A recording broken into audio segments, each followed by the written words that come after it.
when we're under the fight or flight nervous system, we have to get a super rush of energy, and the brain has to become super alert.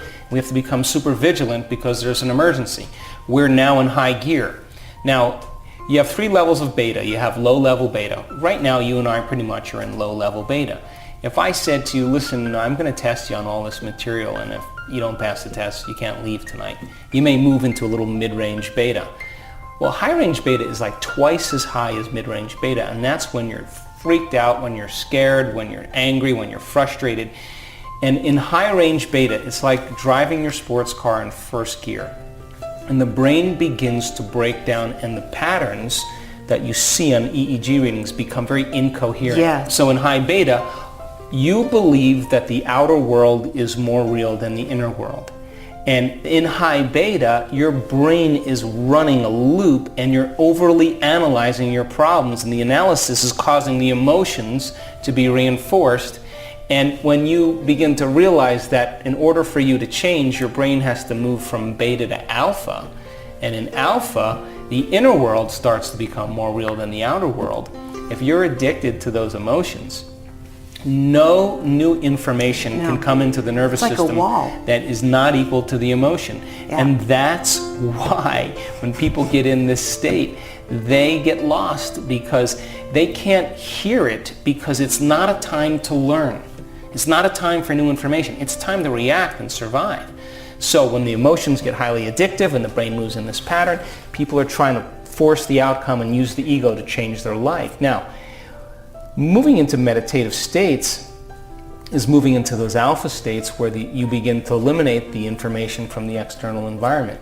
When you begin to slip back into alpha, your thinking brain quiets way down. Mm-hmm. Now, people do this all the time. They don't know they do it. When you're driving down the road in your car, and all of a sudden you're driving, and all of a sudden you somewhere just above Delta. you're trancing out, and you're thinking about something, and you're not aware of your body. You don't see the road or the environment. You lost track of time. You lost track of time. Your brain moves from beta to alpha. We could say that in that moment, the inner world became more real than the outer world. The imaginary world became more real than the external world. Now, if you're in high beta, that never happens. Right. Because the brain doesn't pause enough to store information. You know, knowledge is the precursor to experience. The more knowledge you have, you're more prepared for the experience. And I think that when you go to these conferences, and this is why I kind of stopped doing a lot of the conferences and keynotes, because it's philosophy. Mm-hmm. Until you initiate that philosophy, yes.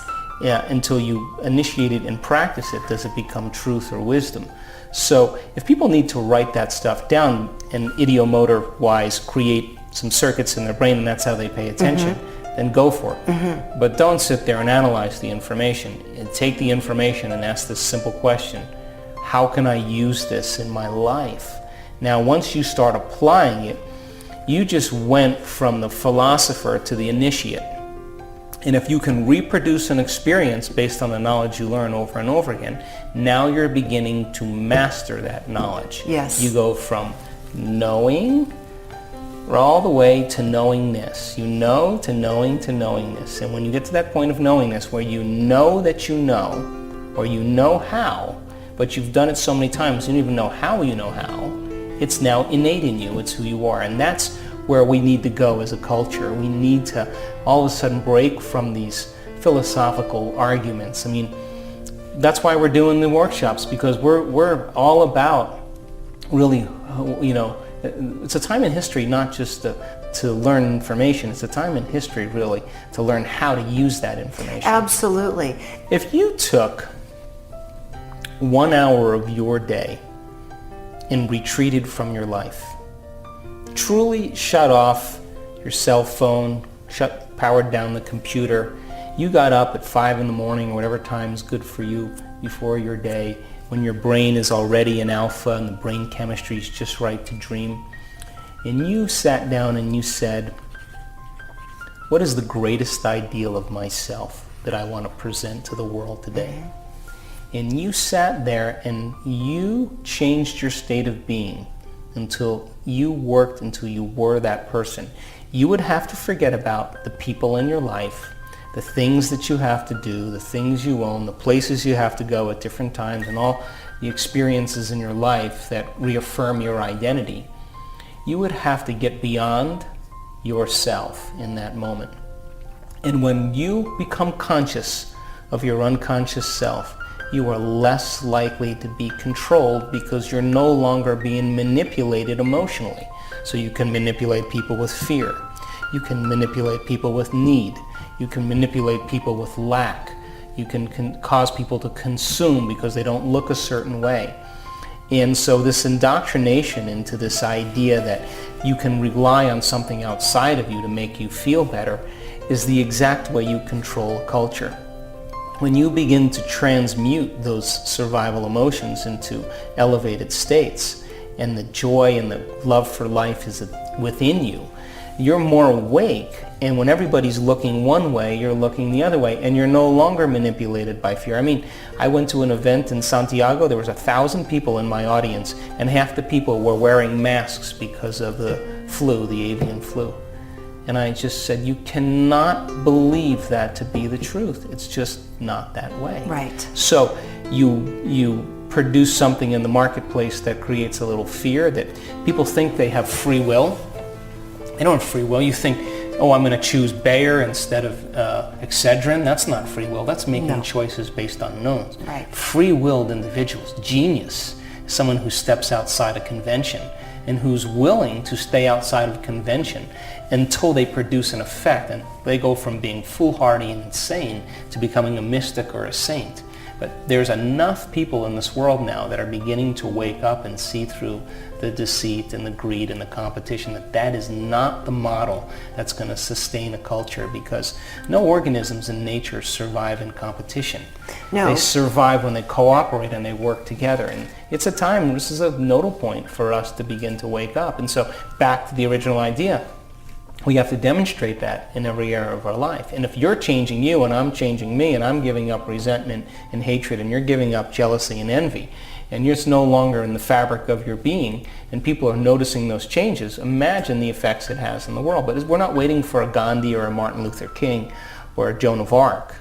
This is the time when you and I, the simple person, has to be able to demonstrate it. And science is the language to really demystify it, and that's what unifies the culture and tradition and religion, because the moment you start talking about tradition or culture or religion, you begin to separate your audience. Science has become the contemporary language. In my house, when my kids were growing up, here's the rule. We had 5 seconds. If I asked you a question and you couldn't respond in 5 seconds, then you were addicted, game over.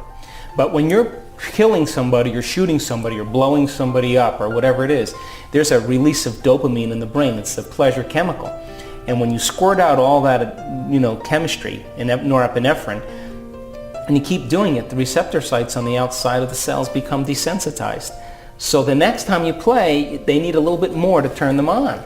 And so the pleasure centers in the brain start recalibrating to a higher level, and now you're addicted because you cannot get the same rush as you did the day before. Now, think about this. This is a tragedy because in the absence of that chemical rush, they can find pleasure in anything. You say, go watch a sunset, or let's go see your grandmother, or let's go take the dog for a walk. Well, they just murdered, a whole civilization in their video game. They're not going to find any pleasure in that. Now, learning should be a reward in and of itself. And if children now can't find pleasure in learning, and they have to wake their brain up just to turn it on, they're going to act out and get in trouble. And we have a culture now that's based on when they get older and have problems in their life, instead of facing off with the problems, they're going to look for something to make those feelings go away. The ego tries to change the ego functioning as more matter and less consciousness or less energy. Then it always becomes impossible because they can't get beyond the program in order to do that. And when we were studying in our workshop, when we were studying the first day where people were going back into their past and observing themselves, lighting a match in a dark place, it's important to do that. We saw just high-level beta patterns in the brain, and people freaking out. They were going for it. But they were able to really, really transmute that into something else. But the message was, that state is how you function every day, and you try to change you when you're a biological machine running as a program, and you're not the consciousness operating the brain and body, then you can't change it, and you'll just be left to the genetic program. Well, emotions are energy in motion. Right. And if you're experiencing the same emotion as the day before, then your energy is the same as the day before. And as long as your energy is the same as the day before, everything's going to stay the same in your life. You write down an emotion, let's just say anger or hatred. That emotion is connected to some person or something or some experience in your past. And you are energetically bound to that past event. Yes. So when you begin to look that this emotion that I'm having is keeping me connected to this past experience, and you begin to become conscious of how you think when you feel that way. Just write down how you think when you feel that way. Begin to notice how you behave when you're living by that emotion, and you begin to observe yourself. You will begin to denature that particular biological state. And the more you become familiar with it, and the word meditation literally means to become familiar with, the more you become conscious of, it means then you are transmuting those emotions, freeing them from the mind of the body. And people would say, well, I don't want to think about how I think when I'm that way. Well, everybody else can see you. You look at yourself through the eyes of somebody else. Yeah. So the observation process is the key. We ask people then, once they're clear on who they're being, to surrender that state of being to a greater mind. It will resolve it in a way that's right for you. And the true side effect of doing that properly is the elevated emotion of joy.